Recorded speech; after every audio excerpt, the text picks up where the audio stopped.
mother-in-law tried to turn my own child against me with lies and stalking, so I went nuclear and watched her get what she deserved. A year later, she came begging to be in our lives, but I was done playing nice. The second my baby girl popped out of my kitty cat, I was extremely scared of my husband, because it was obvious that he'd go to any lengths to protect her. "Please don't go near Isadora," he said to one of the nurses that looked slightly unkempt. His tone wasn't rude, just assertive and stern. The first few months of Isadora's life were hard, but my husband, unlike some of the other Reddit stories on here, made things easier. He cooked me anything I craved, in exactly the way I liked it. And whenever I started crying for no reason, or felt that postpartum gray blanket of sadness blinding me from seeing anything good in my life, he would be patient with me. Didn't force me to act happy. Just held my hand and kissed my forehead until the wave of sadness finally passed. And for those who don't know, babies usually experience their first smile at 6 weeks. But Isadora was so happy in the home we built that she smiled at just 4 weeks old. Her joy filled the entire house with so much happiness it was like you could feel it in your hands. Until she turned 4, me and my husband made sure to closely vet anyone who entered our home or came into contact with Isadora, family or otherwise. And on her 4th birthday, we allowed her to more freely socialize with others. After all, it was just a few months before her first day of school, so we figured it would also be good practice for the future. So we invited my sister, my brother-in-law, my mother-in-law, and all their kids. It ended up being around 15 people, and Isadora was practically being showered in gifts all day. We were at around the 5-hour mark when my back started to ache. I didn't want to ruin the mood, so I just put my hands on the small of my back and staggered over to the nearest wooden chair. But my husband instantly noticed and insisted on helping me lie down in bed. We would only be gone for 5 minutes, and since Isadora was surrounded by what we thought was trusted family, we figured everything would be okay. But it wasn't. Because while my husband tucked me into bed, we heard it. The sound no parent ever wants to hear. Their young child pleading for help. My husband instantly clenched his fists and sprinted down to the living room to see what was going on. I knew he was angry because he was using the tone he only used when he was trying his hardest not to shout in front of the kids. But I could hear the rage. I later found out that he had found marks left on Isadora's wrists. "Who effing did this?" my husband asked, his voice cold. The entire house was so silent I could practically hear the walls breathing. "Daddy, don't be mad. She didn't mean it," Isadora said. Her voice was so innocent it made me tear up. "Honey, you need to tell me who did it so that I can keep you safe." There was a long pause, and I guess she ended up pointing at my mother-in-law, because that's when my husband told Isadora to come upstairs to me, before kicking everyone else out of the house. "She spilled juice on my shirt!" I heard my mother-in-law scream, as if it was the most justified reason in the entire world. "Just count yourself lucky that you're a woman, because that's the only thing preventing me from turning your skull into sidewalk paint." Again, the entire house was silent. Isadora looked up at me with her big brown eyes filled with fear. I reassured her that everything was okay, and none of it was her fault. That adults are always responsible for protecting children, and if they ever do anything to hurt a child, they must be punished. She nodded and hugged me super tight. My mother-in-law was her first introduction to the world being unsafe, and in that moment I knew that I could never forgive her. And I guess my husband was thinking the same thing, because that's when he said the words, "You will never ever step within 5 miles of this house, and you will never know Isadora. Get the F out of my home." But, get out. My wonderful husband ruined any chance of her arguing with him, and soon I heard the front door slam shut. He then ran upstairs and we all sandwich cuddled for a while. I thought that was that. Spoiler alert, it very much wasn't. Because the next day, when Isadora came home from school, her face was completely swollen and red from crying. I called my husband to come, so we could tackle whatever was burdening her as a family. "I hate you!" she yelled, while pointing at my husband. We had no idea what was going on, and that's when she said, "You hurt Mommy, you're the worst," before grabbing my hand and trying to pull me out of the front door, away from him. I crouched down to her height, held her hands, and did the regulation breathing exercises we had practiced together. Once she had stopped hyperventilating, she told us what was really going on. My other mommy told me Daddy was kissing another woman. I watched as the color drained from my husband's face. You see, other mommy is what Isadora called her mother-in-law, and she had just convinced her that my husband was cheating on me. My husband completely lost his cool. I'd never seen him this angry before. He grabbed his phone and started pacing around the living room. I took Isadora to the kitchen for some cookies and milk while my husband made a call. I could hear him in the other room, his voice shaking with anger. I tried to distract Isadora by asking about her day at school, but she kept looking toward the living room with worried eyes. After his call, my husband came into the kitchen. His face was red, but he was trying to stay calm for Isadora. He sat down next to her and gently explained that what other mommy told her wasn't true. He promised he loved me very much and would never hurt me. Isadora seemed confused, looking back and forth between us. "But she showed me pictures on her phone," Isadora said, her bottom lip trembling. My stomach dropped. Pictures? What pictures could she possibly have? My husband looked just as confused as I felt. We decided to call the school the next morning. Turns out my mother-in-law had shown up during recess claiming to be picking Isadora up for a doctor's appointment. The school called the emergency contact list and couldn't reach us. We later found out she had somehow given them wrong numbers for us. Luckily, the principal remembered our strict instructions about who could pick up Isadora and refused to release her. So instead, my mother-in-law had a chat with Isadora through the playground fence. That's when she showed her some photos on her phone and filled her head with lies. The school security eventually noticed and asked her to leave, but the damage was done. I was furious. We immediately updated the school's security protocols and provided them with photos of my mother-in-law, explicitly stating she was not allowed near our daughter under any circumstances. That night, after Isadora went to bed, my husband showed me what he found. He'd gone through old family photos and discovered what my mother-in-law had likely shown Isadora. It was a picture from his cousin's wedding 3 years ago. In the photo, he was giving his cousin's bride a congratulatory kiss on the cheek. From certain angles, it could look inappropriate if you didn't know the context. My mother-in-law had cropped it to make it look worse than it was. The next few weeks became increasingly tense. We started receiving calls from unknown numbers that would hang up when answered. Then packages began arriving. First a box of chocolates with a card saying, "Sorry for your broken heart," addressed to me. Then a teddy bear for Isadora with a note saying, "When Daddy leaves us, we still have each other." I disposed of everything before Isadora could see them. My husband installed security cameras around our house. We were constantly on edge, jumping at every noise. One afternoon, while picking up Isadora from school, I spotted my mother-in-law's car in the parking lot. I quickly grabbed Isadora and hurried to our car, constantly looking over my shoulder. As we drove home, I noticed she was following us. I took random turns, even driving through a fast food restaurant to confirm my suspicions. When she continued following, I called my husband in panic and drove straight to his workplace instead. He was waiting outside when we arrived, and we watched as my mother-in-law drove slowly past without stopping. That evening, we sat down with Isadora and tried to explain in simple terms that other mommy wasn't telling the truth, and that she shouldn't be talking to her. Isadora seemed confused and upset, asking why her grandmother would lie to her. It broke my heart that our 4-year-old had to deal with this kind of manipulation. The following Monday, Isadora's teacher called to inform me that my mother-in-law had sent cupcakes to the class with a note claiming they were from us. Thankfully, the teacher remembered our warnings and called before giving them to the children. I asked her to throw them away immediately, not wanting to think about what might have been in those cupcakes. We decided it was time for more serious action and filed for a restraining order. While waiting for our court date, things escalated further. My sister called to tell me my mother-in-law was spreading rumors in the family that my husband was abusive, and that's why she was trying to rescue Isadora and me. Some relatives actually believed her, and my Facebook messages filled with concerned inquiries. I posted a detailed explanation of what was happening, including screenshots of the notes and pictures of the unwanted gifts. Most family members supported us once they knew the truth, though a few still sided with my mother-in-law. The night before our court date, we heard glass breaking downstairs. My husband grabbed the baseball bat we keep by the bed and told me to call 911 while he checked it out. I locked myself and Isadora in the bathroom until the police arrived. They found our living room window smashed and a brick on the floor with a note tied to it. "He'll hurt you both eventually. I'm just trying to save you." The officers took the brick as evidence and filed a report. The next morning, we went to court for the restraining order hearing. I was a nervous wreck, constantly checking over my shoulder. My husband held my hand tight as we walked into the courthouse. Isadora was staying with my sister Anna, who had been horrified when she learned the full story about what happened at the birthday party. The judge granted the temporary restraining order immediately. My mother-in-law couldn't come within 500 feet of us or our home and was prohibited from contacting Isadora's school. I felt a small weight lift off my shoulders, but knew this was just the beginning. When we got home, there was a business card stuck in our door from a social worker named Rachel. She'd left a note asking us to call her regarding a welfare check for Isadora. My stomach dropped. I immediately called and spent almost an hour explaining everything. She was understanding but said she still needed to come by for an official visit, which we scheduled for the next day. I barely slept that night, worrying about all the ways my mother-in-law might try to make us look bad. Rachel arrived promptly at 10 a.m., professional but warm.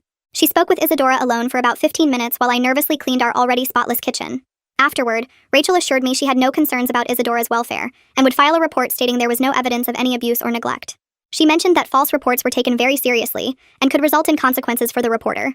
Just when I thought things might calm down, I received a text from an unknown number. A photo of me and Isadora at the park from the previous day, with the message, "I'm always watching. I'll save her from him." We reported this to the police, though the officer who responded didn't seem particularly concerned and merely suggested we block the number and continue documenting everything. The next day, Isadora's school called. The receptionist, Sharon, explained that a woman claiming to be Isadora's aunt had tried to pick her up. When they refused, she caused a scene in the front office, yelling that we were abusive parents. Security had to escort her out. I rushed to the school where the principal, Mr. Nathan, showed me security footage of my mother-in-law screaming at the staff. The school filed a police report for trespassing. That night, we discussed potentially moving to a different town or state. The thought of uprooting our lives because of my husband's mother made me angry, but I was beginning to think it might be our only option. The following morning, we discovered our car had been vandalized with the word "liar" keyed into the driver's side door and one tire slashed. The responding officer was more sympathetic this time, taking photos and suggesting additional security cameras for our driveway. Later that day, my sister Anna called in tears. My mother-in-law had shown up at her workplace and caused a scene, accusing her of enabling abuse by helping us. Anna's boss had to call security, and she was humiliated and frightened. I called other family members to warn them they might be targeted next. Most were supportive, though my cousin Bobby suggested we should just let my mother-in-law see Isadora to keep the peace. I hung up on him. The stress affected all of us.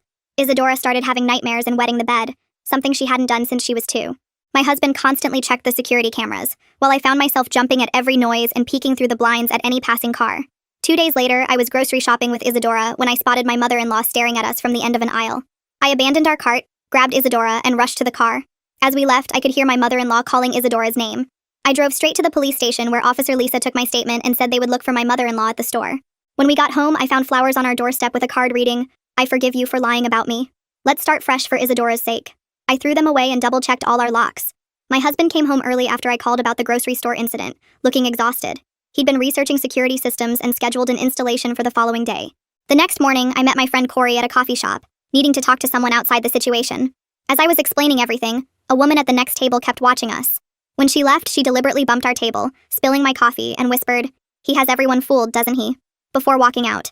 I was so shaken I had to leave immediately. When I got home, there was an unmarked package on our porch. My husband came home to open it safely and found a doll resembling Isadora with a red ribbon tied around its neck and a note saying, "Don't let him hurt her like he hurt the others." We called the police again, who took the items as evidence. That evening, my husband received a call from his boss, Jason. Someone had been repeatedly calling his company, asking to speak to HR about my husband's history of violence. Jason warned that if the calls continued, it could become a problem for the company. The next day at Isadora's pediatrician appointment, a stranger sat next to us in the waiting room and began questioning Isadora about whether she was happy at home or if anyone hurt her. I immediately moved seats and alerted the nurse, who ensured no one unauthorized would access Isadora. When we got home, there was a message from Isadora's school requesting a meeting. The next morning, Principal Nathan explained that a woman claiming to be a court-appointed advocate for Isadora had come demanding access to her records. She had presented fake documents that initially looked official. Security footage revealed it wasn't my mother-in-law this time, but the daughter of one of her friends. She was now recruiting others to help her campaign against us. That afternoon, my sister called about a fake social media profile using her name that was sending friend requests to family members and posting horrible accusations about my husband. My husband contacted his IT specialist friend Benjamin to see if the profile could be traced. Later that day, I spotted an unfamiliar man photographing our house. I triggered our security system's panic button, which automatically called police. Though the man fled before police arrived, they advised us to post no trespassing signs to strengthen any future trespassing claims. That night, as we were reviewing evidence for our permanent restraining order hearing, all the power in our house suddenly went out. My husband discovered someone had deliberately cut our power line. The police suggested we stay elsewhere until the hearing, so we checked into a hotel under my maiden name, telling Isadora it was a special vacation. From the hotel, I received a call from someone claiming to be Abigail, a newspaper reporter working on a story about family court issues, who had heard about our case. After I declined to comment, she texted that my mother-in-law has quite a story to tell, and asked if I wanted to share my side. My husband called the newspaper and discovered they had no employee named Abigail, just another of my mother-in-law's deceptions. On the day of our permanent restraining order hearing, we dropped Isadora with my trusted friend Sean.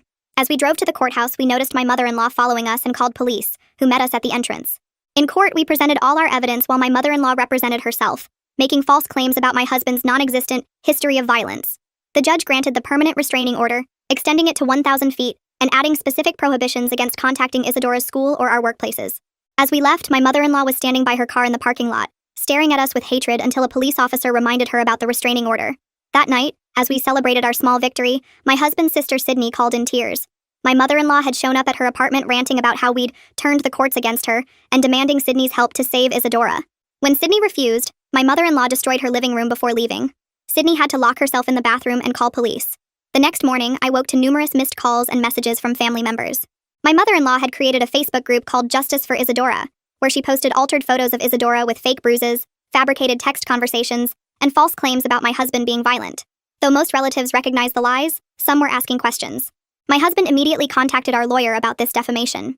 Meanwhile, Corey texted that he'd seen my mother-in-law at the grocery store showing strangers photos of Isadora and crying about her abusive son. When he confronted her, she hurried away, but not before receiving sympathetic looks from several people. That afternoon, Isadora's school called about another incident. This time, my mother-in-law's friend Donna was outside the playground trying to talk to children through the fence, showing them pictures and asking if they'd seen any bad things happen to Isadora. Police arrested Donna for trespassing. As they took her away, she shouted, "The truth will come out. You can't hide forever."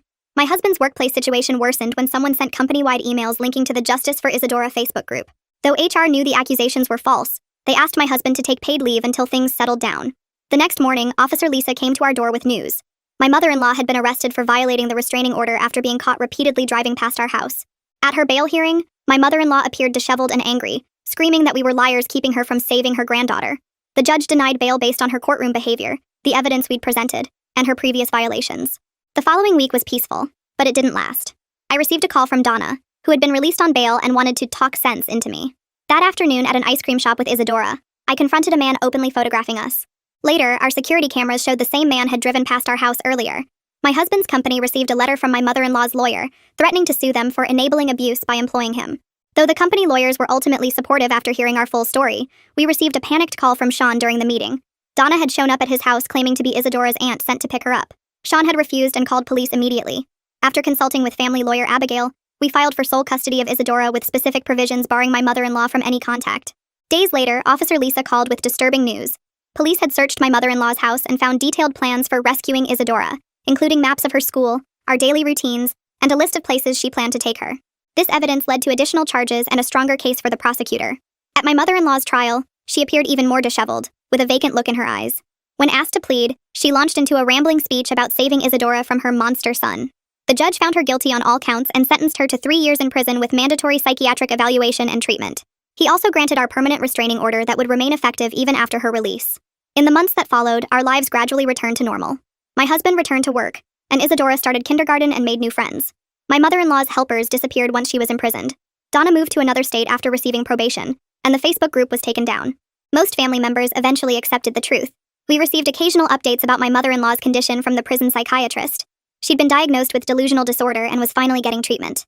A year later, we moved for my husband's new job opportunity. Not out of fear, but for a fresh start. We didn't provide my mother-in-law with our new address. Isadora is 7 now and thriving. She remembers little about that difficult time. Sometimes she asks about her other mommy, and we explain in age-appropriate terms that grandma is sick and can't see her. Perhaps when she's older, we'll share the full story. As for me and my husband, we're stronger than ever. Going through something like that either breaks you or bonds you for life. Thankfully, for us, it was the latter.